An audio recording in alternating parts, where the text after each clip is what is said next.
Previously on Rome, rise and fall of an empire. Faced with barbarians at his doorstep, usurpers on the frontiers, and rebellious subjects in Rome itself, the 3rd century Emperor Aurelian turns to the soldier's own god for help and manages to restore and unite the broken empire.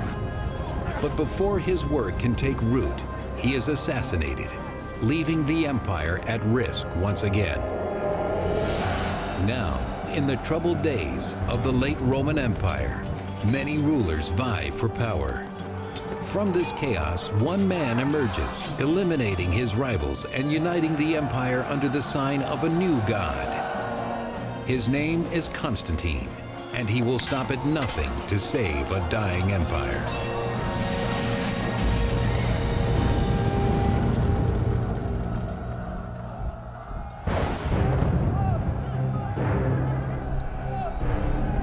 Third-century Rome is racked by internal strife and barbarian invasions.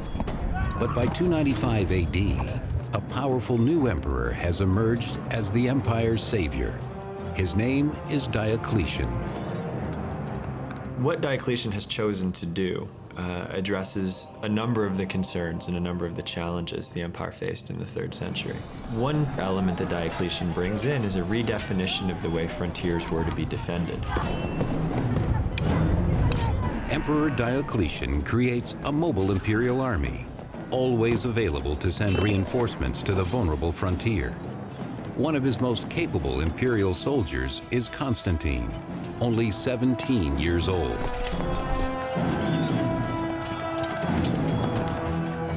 He was a distinguished soldier. That is to say that he was very courageous in battle and that he performed all sorts of feats of daring do. These early signs of greatness in Constantine have not escaped the notice of Emperor Diocletian. Diocletian keeps the young soldier close at hand, claiming a desire to groom Constantine for a position of power within the empire.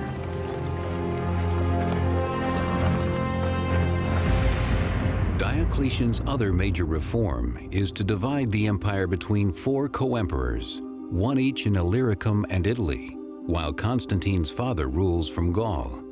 Diocletian himself governs from Nicomedia in Asia Minor.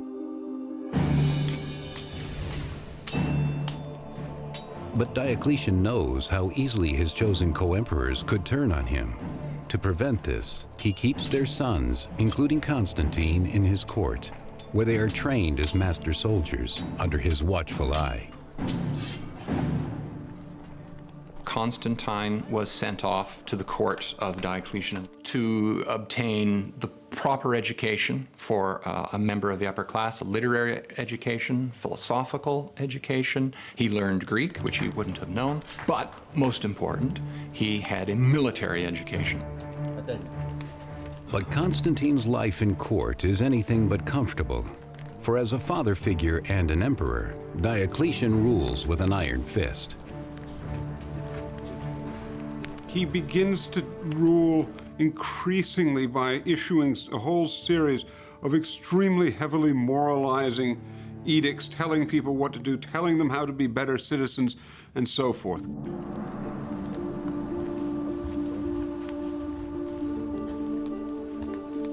Diocletian insists that everyone at court, including Constantine, make regular sacrifices. For above all, Diocletian believes unity in the empire comes from appeasing Rome's pagan gods.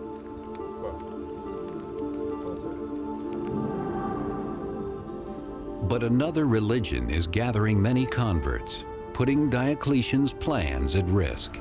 Its followers worship the son of a new god, Jesus Christ. The church had not only grown numerically, but it had also grown quite wealthy. It had come to control large buildings. It was, in many ways, a thriving institution within the Roman Empire. An institution that Diocletian believes is a threat to Rome. He was extremely concerned that the health of the state and the health of Rome itself was tied up with Roman religion, and Christians were a threat to that. Christians who had been tolerated for nearly 40 years were clearly a large percentage of the population in the big cities, and it's clear that there were Christians in the army and there were Christians in the imperial court.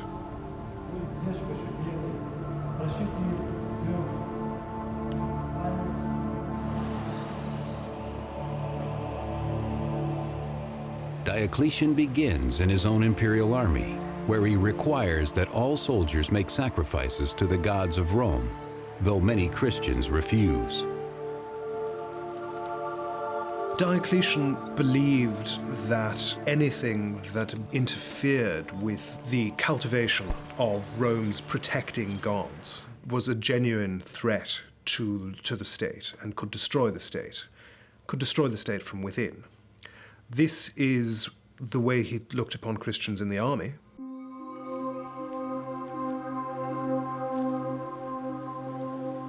Punishment for rejecting the emperor's edict is death, a brutality that Constantine, as a soldier in Diocletian's army, is forced to witness. Constantine grows troubled by the fear and discord born of Diocletian's reforms. It is a discord that will soon spread beyond the army.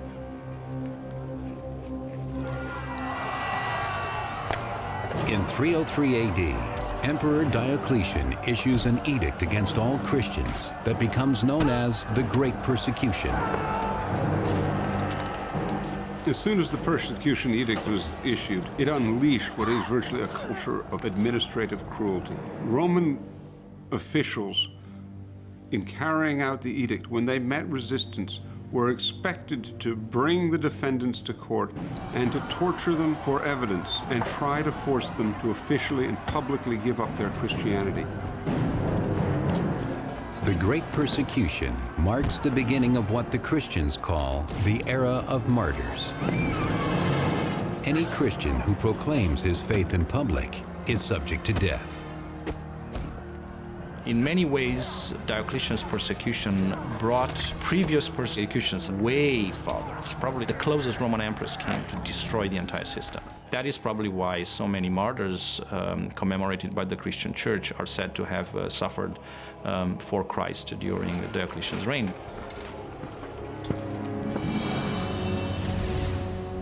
Despite his reservations about the persecutions, Constantine must stay on good terms with the man who will likely determine his future. But when Diocletian unexpectedly falls ill and is forced to retire, Constantine is surprised to find himself shut out of the succession plan. Diocletian, it seems, understood that Constantine represented something of a threat. Constantine had campaigned with Diocletian and had done a reasonably good job during these campaigns. We're told that later in his life, Diocletian actually had imprisoned Constantine in his court to prevent Constantine from going to his father's court and establishing a relationship with his father's army. But now, with nothing left to keep him in the east, Constantine resolves to grab hold of his destiny and finally escape Diocletian's grasp. Constantine travels from Nicomedia to Boulogne, Gaul, to meet his father, who now rules Spain, Gaul, and Britain. Constantine's father, Emperor Constantius, is by now old, unwell, and troubled by the extended absence of a son he longs for. But in 305 AD, Constantine is finally united with his father, a man more like him in nature than Diocletian ever was. Constantius, as far as we can tell in the West, was a good deal more relaxed in his approach to government, and he certainly found that it was quite possible to ignore some of the things that Diocletian told him to do. Constantine finds in his father a more compassionate leader, and Constantius finds his son has grown into the kind of man who could one day take his place on the throne. When Emperor Diocletian retires in 305 AD, Constantine is finally released from his controlling grip and free to join his aging father Constantius in the West. One of Rome's 4 co-emperors, Constantius rules over Spain, Gaul, and Britain, now threatened by barbarian Picts. In 305 AD, he and Constantine travel from Boulogne to Britain to put down the rebellion.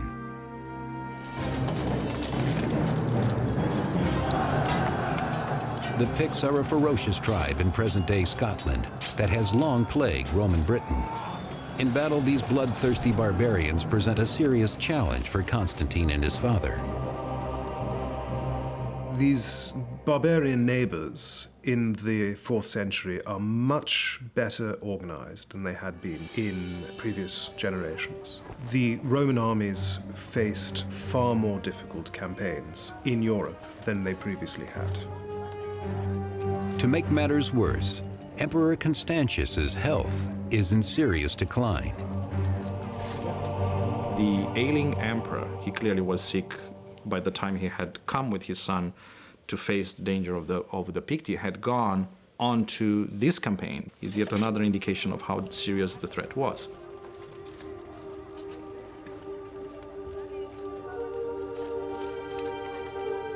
With Constantius's health in question, it is up to Constantine to lead his father's troops and secure their allegiance in battle.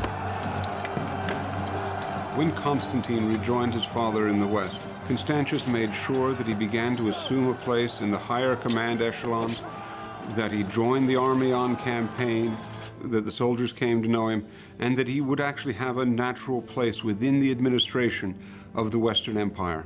This had always been Constantius's hope for him.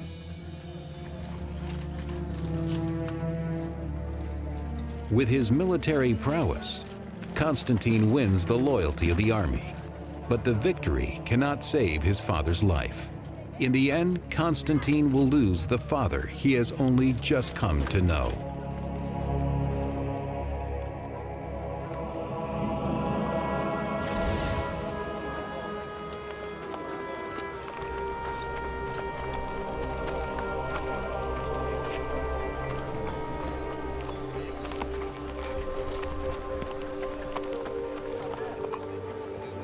When his father died, the army thought enough of Constantine that they immediately acclaimed him emperor. In a way, this is a natural occurrence. It was an army that knew Constantine's father, respected Constantine's father, and now knew the son as well. They understood, in a sense, what they were getting with Constantine. In an empire where the death of a ruler too frequently leads to violent coups and ambitious plays for power, Constantine's succession is smooth and bloodless.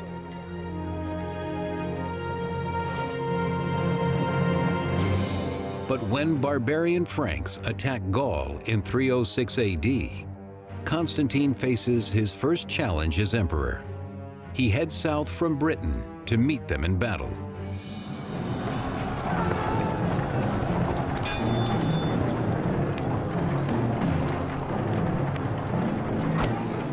The Franks clearly understood the death of Constantius was an opportunity, and an opportunity that they could take advantage of. Constantine, though, demonstrated a great capacity as a commander and beat back this initial incursion. As a new emperor, Constantine wastes no time proving his worth. The emperor was expected to be in personal command of the army and was very often expected to be in command in the front rank. Constantine seems himself to have been a very capable frontline soldier. He's often seen to be leading cavalry charges in his battle. He's a very able tactician. He is also wise and knows that to establish his power, he must win the trust of the populace as well.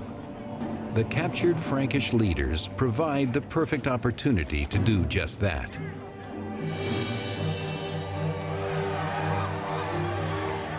Constantine parades the barbarian captives in the streets of Trier, in modern-day Germany, to show his people he will protect them.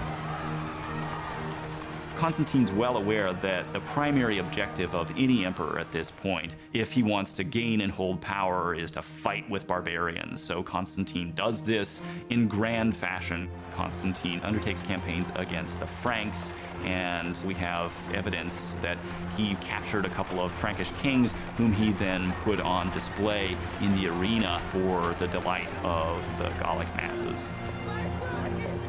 Ultimately, the barbarians will be thrown to the beasts, sending a clear message that Constantine will not tolerate those who threaten the Roman Empire. But in 306 AD, the empire is threatened from within when a usurper named Maxentius seizes power in Rome, declaring himself emperor and taking control of most of Italy and North Africa. The usurper Maxentius wins support by promising to cut taxes and provide free grain to the people of Rome. Like Constantine, he is the son of a former co-emperor. Constantine was proclaimed emperor by the troops in July of 306, and Maxentius is sitting in Rome, is thinking, well, he's emperor, I want to be emperor too. And so what happens is at the end of 306, he's proclaimed emperor. But unlike Constantine's, Maxentius's claim to the throne is not legitimate. Maxentius defeats, imprisons, and eventually murders the rightful co-emperor of Italy. And soon the people of Rome will learn his promises are nothing but lies.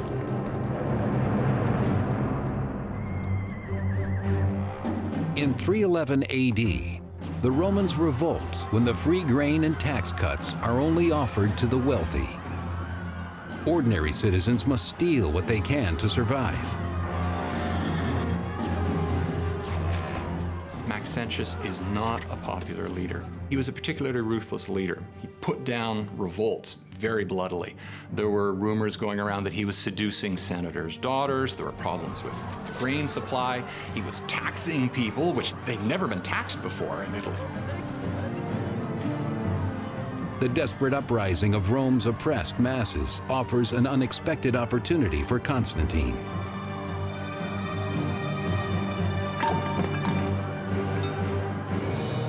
Hoping to save the people of Rome and expand his own reach into Italy, Constantine travels from Gaul to Milan to strike a deal with another co-emperor, Licinius. It is a deal to consolidate power.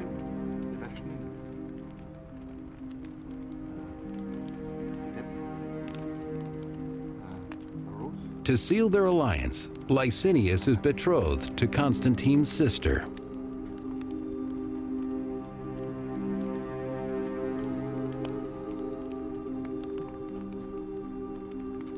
Constantine played every game in the book. He was an extremely ambitious person, and there was no avenue to power that he was going to leave open. That meant that in his early years, he was willing to do all sorts of manipulations to try to continue to climb the ladder. Together, Licinius and Constantine trick their co-emperors in the East into believing their intentions are only to oust Maxentius. Constantine looks to take advantage of the situation and starts calling Maxentius an illegitimate emperor and a usurper. Constantine and his supporters justify an invasion against Maxentius as a necessary removal of a tyrant from the city of Rome. But once Rome is secure, Constantine and Licinius will set their sights on seizing control of the entire empire. In 306 AD, when the usurper Maxentius seizes power in Rome, Constantine strikes an alliance with his equally ambitious co-emperor Licinius to destroy Maxentius and divide the empire between them. While Licinius is occupied with defending the empire's northern border from barbarian invaders, Constantine marches on Rome, laying siege to the imperial city where Maxentius hides.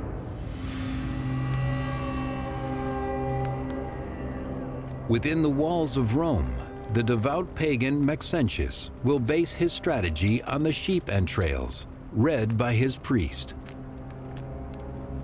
When it came time to fight a battle, Maxentius was interested in having some sort of divine protection. And he followed the procedures that any good Roman emperor would have followed in order to seek that protection. But desperate to determine if he should wait Constantine out or face him in battle, Maxentius also seeks guidance from the words of the Sibylline prophecies. One of the sources that Maxentius turned to were the Sibylline oracles. These were books of prophecies that were kept by Roman priestly colleges, and these priests would then investigate certain questions and pull out an oracle. This is an oracle in which he's told that an enemy of Rome will die today. For this reason, it seems Maxentius changes his plan and makes a decision that he won't wait Constantine out. He'll go out and meet Constantine in battle. Assuming that Constantine is the enemy of Rome referred to by the oracle, Maxentius prepares his army for war.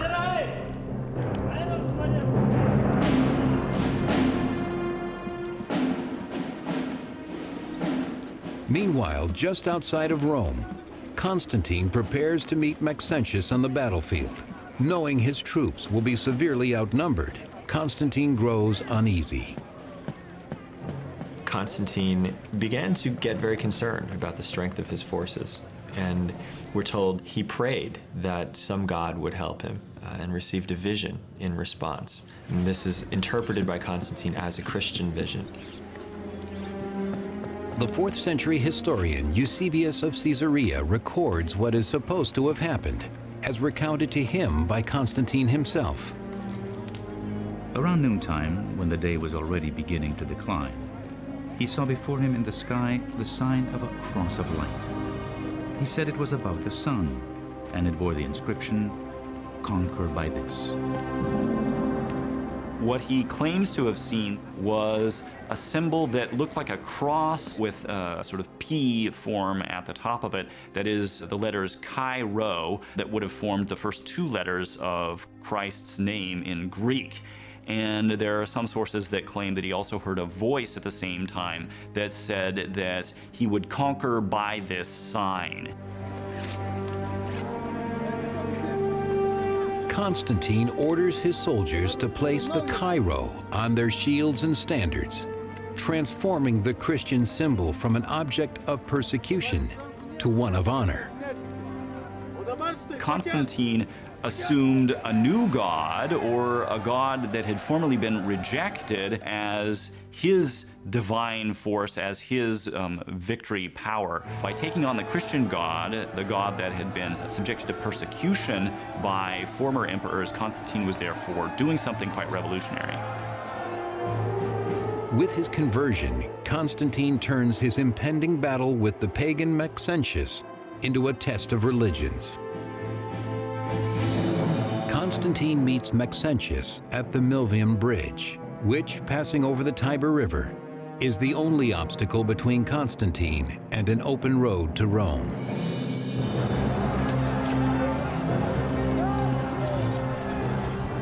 Though grossly outnumbered by Maxentius, Constantine and his army, now marked by the Christian Chi Rho, ride into battle with courage. The Battle of Milvian Bridge is a significant battle. The forces are arrayed against each other, and despite a numerical advantage, Maxentius's forces are pushed back by Constantine towards the river.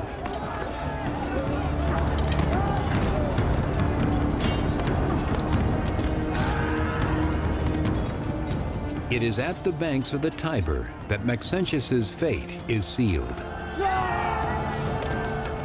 Constantine forced Maxentius to give battle with the Tiber at his back. It's a terrible position to be in, and as Constantine's force pressed in on his own, Maxentius's army fell apart. With no other options, the usurper Maxentius flees with his army, attempting to swim across the Tiber River to Rome. But Maxentius, with his heavy armor weighing him down, does not survive the swim. Days later, his bloated and deformed body is pulled from the Tiber, final proof that the usurper's regime has fallen. Constantine has won a significant victory at Milvian Bridge that eliminates the opposition of Maxentius, and even more significantly, gives Constantine control of a full half of the empire, including the wealthy province of Italy. Maxentius's fate is a powerful reminder of Constantine's strength and of what befalls those who dare to oppose him. Constantine went out of his way to dredge his body out just so they could parade his head through Rome and then send it to North Africa to demonstrate that this previous emperor was dead and Constantine had now taken over. His victory over Maxentius also proves to Constantine that the Christian God is more powerful than the pagan gods of his enemy.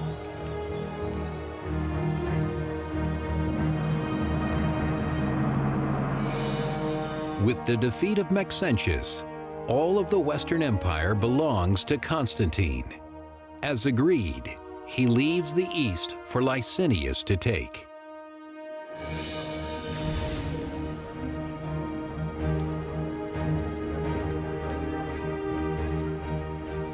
They meet in Milan, where Constantine and Licinius confirm their mutual support through marriage as planned.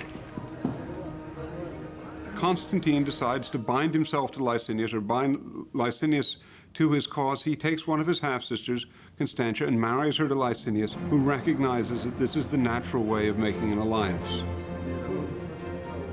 Now, to begin with, the marriage itself actually marks the point at which the two, Constantine on one hand and Licinius on the other, agreed on the policies.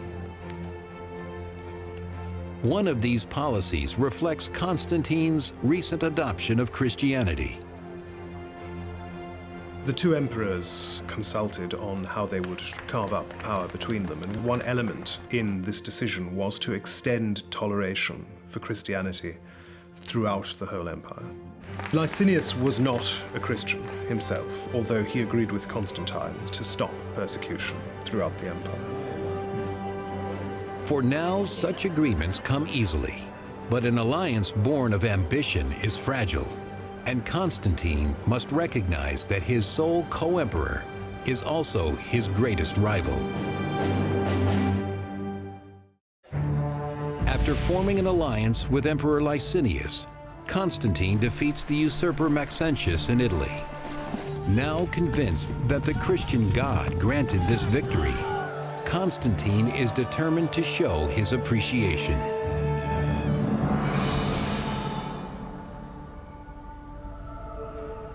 For the first time in 10 years, Christians throughout the empire are able to worship freely, and for the first time ever, their faith is shared by the emperor.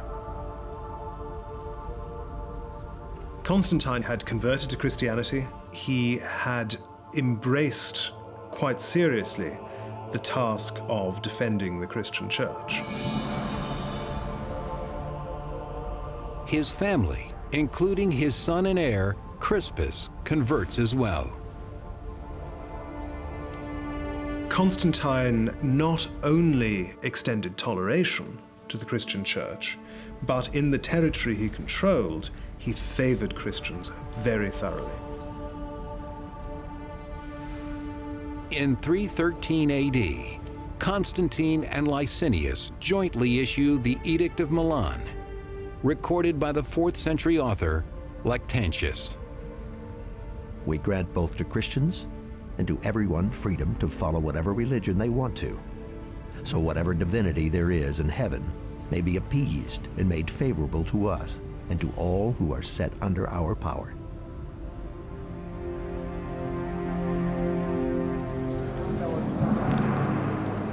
But in the years that follow, Constantine's relationship with Licinius deteriorates. As Licinius battles his way to dominance in the East, his hunger for power grows. So Licinius goes off and does his own thing, as it were, in the East, but Constantine doesn't trust him, and there are growing tensions between the two. After 9 years of shared rule, both emperors covet control over the entire empire. It is a rivalry that will quickly drive Rome towards civil war. In the East, Christians soon bear the brunt of the growing conflict. As supporters of the Christian Emperor Constantine, they are now Licinius's greatest threat. They pay a heavy price.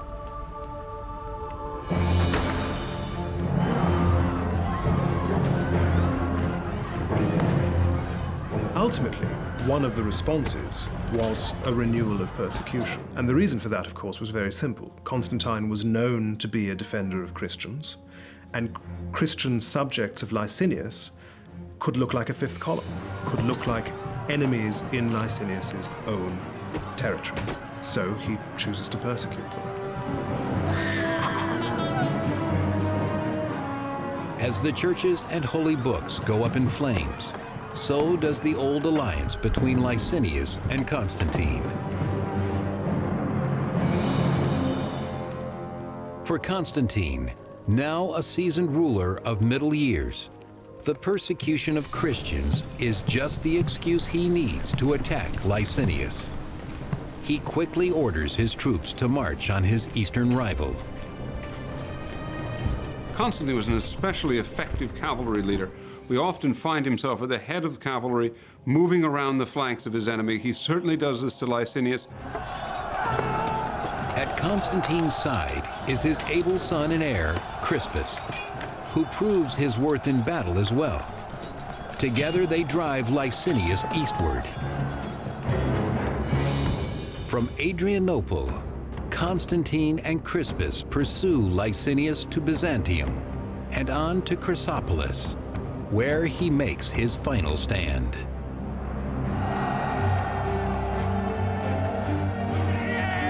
There, in 324 AD, with the entire empire at stake, Constantine and Crispus face Licinius side by side. Crispus inherited his father's ability on the battlefield. Crispus was another military genius. Without Crispus's help, the success against Licinius may never have happened. Constantine and Crispus annihilate Licinius's army, fighting once more under the banner of the Christian God. The Battle of Chrysopolis was really over before it began. Constantine was able to bring his own troops into the territory of Licinius without any kind of effective resistance. His own army had been victorious now easily in several battles. Licinius's own confidence seems to have been minimal. And in the final battle, their victory wins Constantine's sole rulership of the entire empire. Eusebius, Bishop of Caesarea. The eastern regions were united with those of the west, and the whole body of the Roman Empire was graced by a single and supreme ruler. Imprisoned in Nicomedia, Licinius will face a brutal punishment. The only witness is his beloved wife, the sister of Constantine. His relationship with Licinius is interesting. Licinius is technically, remember, his brother-in-law. Licinius's wife pleads for mercy for her husband. For a while, Constantine seems to grant that sort of clemency. They share a meal. Licinius is sent into exile. Then he's executed. Despite his wife's pleas, Licinius's execution is swift and bloody, making clear that Constantine shows no mercy, even to members of his family.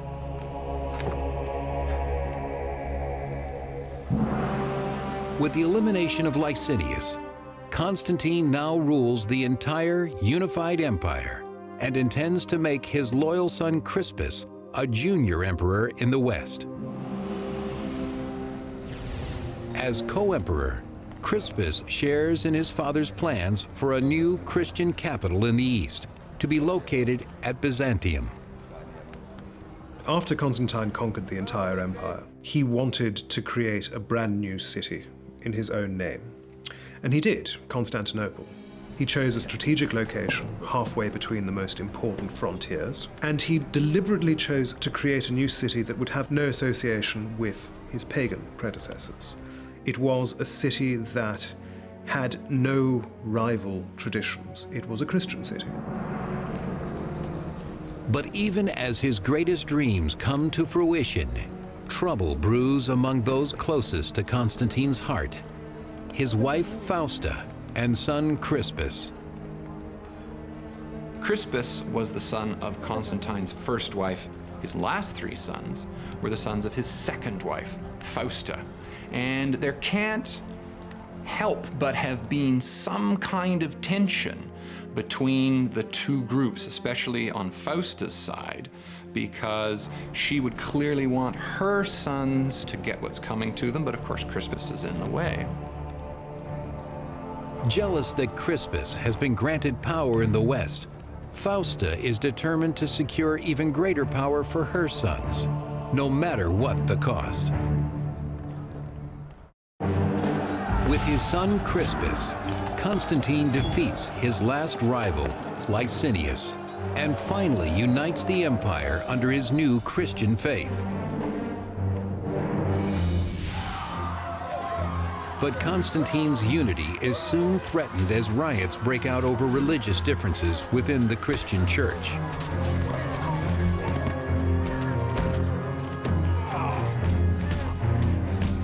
The situation he finds among Christians in the Eastern Empire is one of great turmoil. There's a controversy raging about the nature of Christ that is also tied up with the question of who ought to have authority in the Eastern Church.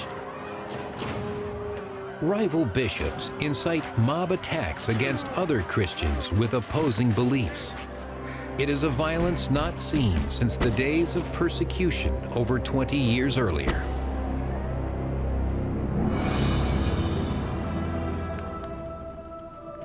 Desperate for a resolution, Constantine demands the church officials put an end to the bloody controversy. So he calls together a council of over 300 bishops and has them meet at a city called Nicaea. He charges them with arriving at a single definition of what Christians believe.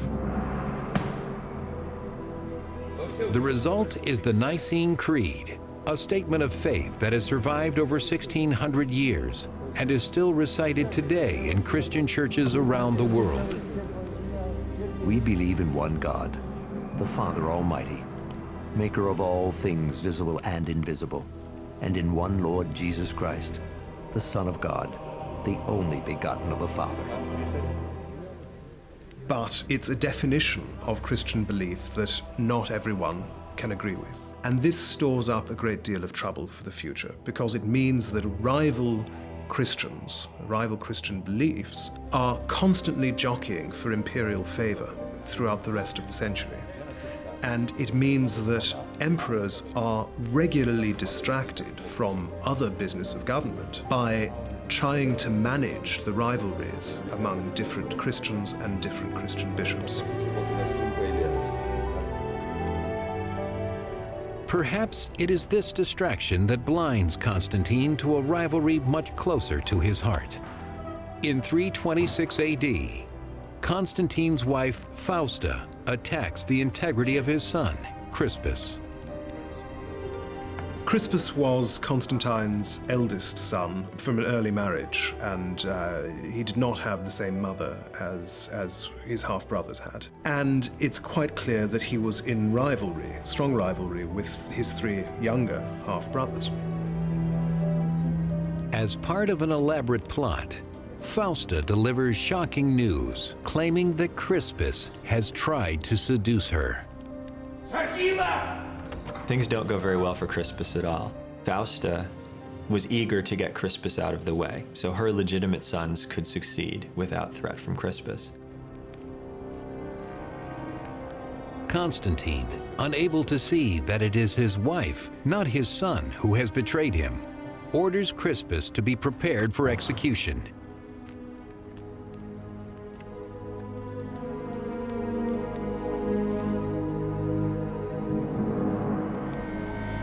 Imprisoned in distant Pola, modern-day Croatia, Crispus insists on his innocence. Though his cries fall on deaf ears, he has an advocate in Constantine's court. Constantine received advice from his own mother, Helena, that perhaps it was Fausta herself who had engineered this little plot, had pretended to be violated or to have been set upon by Crispus in order that she, Fausta, could promote the interests of her own sons. Constantine had certainly acted too hastily and was aware of that. Fausta pays for her treachery with her life. But Constantine's realization comes too late for Crispus. The prison guards have already received their orders to execute the royal son. What exactly happened, we don't know. But it was a terrible blow to the Roman Empire that Crispus was sacrificed on the altar of history. And Constantine is left only with a devastated conscience. As a sort of penance, Constantine spends the last years of his life building churches in Jerusalem, Bethlehem, Constantinople, and Rome. Among the most magnificent of these churches is one built on the site thought to be St. Peter's tomb in Rome, a place of pilgrimage for Christians to this day. It is for his churches that Constantine is better known. That in itself is an indication both of his pro-Christian policies and of the attachment to the Christian faith. Refusing to abandon this faith, despite its ongoing disputes, Constantine directs the construction of the glorious Basilica of St. Peter himself.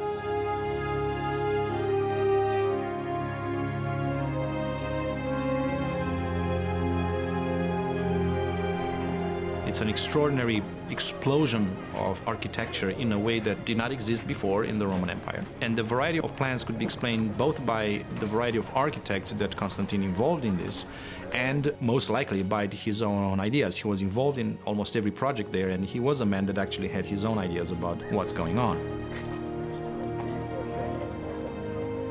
Constantine can only hope that this devotion at the end of his life will erase a multitude of sins.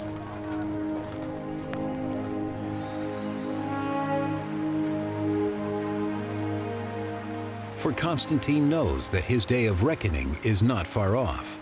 Old and unwell, he finally requests baptism in 337 AD. It would make sense for Constantine to delay his baptism because emperors had a dangerous and dirty job. Sometimes they had to do difficult and sinful things as a consequence of their job. To delay baptism until the end of one's life made some sense. Those dangerous and dirty and sinful things that one had to do could be washed away before you die. Haunted by these sins, Constantine wants nothing more than to die with a clean conscience, purified by the waters of baptism. By the end of his life, Constantine is something of a sort of living visionary who, at the point when he's baptized, wanted to take off his imperial robes and live ever thereafter as a sort of priest. At the end of his life, Constantine finally finds peace in the faith he wrote about throughout his life. I know that I am in the true sense blessed, that now I have been shown worthy of immortal life, that now I have received divine light. Constantine dies in May of 337 AD, after more than 30 years of rule.